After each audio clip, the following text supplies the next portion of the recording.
Ini? Oke. Oke. Ya. Sesuai dengan hari ini? yang kita bahas hari ini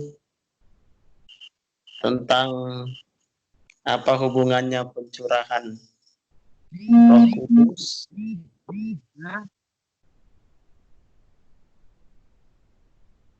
Dengar, Le.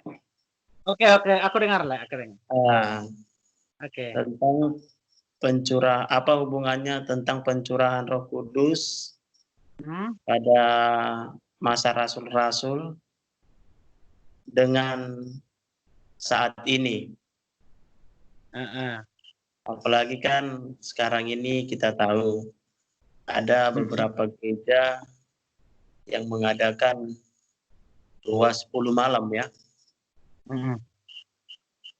Dan ini hari yang pertama. Betul. Jadi yang perlu kita kaji, kita bahas bagaimana hubungannya ini. Gimana kira-kira pendapatnya Pak Tony? Oke. Memang ada gereja-gereja tertentu ya, tampaklah nggak usah kita sebut ya, santai aja kita ya yang ngomongnya. Memang ada gereja-gereja tertentu yang apa ya, setelah Yesus naik ke surga, mereka melakukan doa 10 malam, dan di sana dalam mereka yang namanya berbahasa roh itu ya. Berbahasa roh, mereka ya tahu lah itu ya.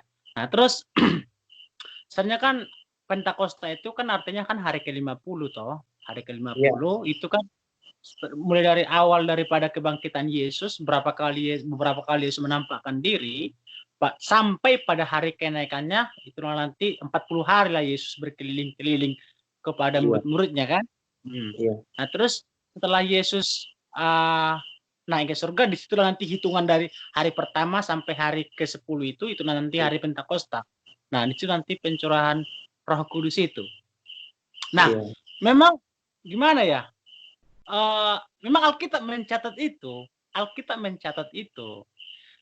Kalau kita memahami Alkitab itu ya kita tidak bisa menafsir secara apa ya, tidak bisa kita menafsir sesuka-suka kita. Gini, kalau dalam teologi ada istilah, kuterjemahkan aja ya. Ada istilah dua pemahaman yang perlu kita pahami dalam menafsir Alkitab. Yang pertama itu kita harus menafsir Alkitab itu secara edukasi, itu pertama, ya kan? Iya. Terus? Halo? Pertama secara edukasi, yang kedua itu secara historical, ya, historical.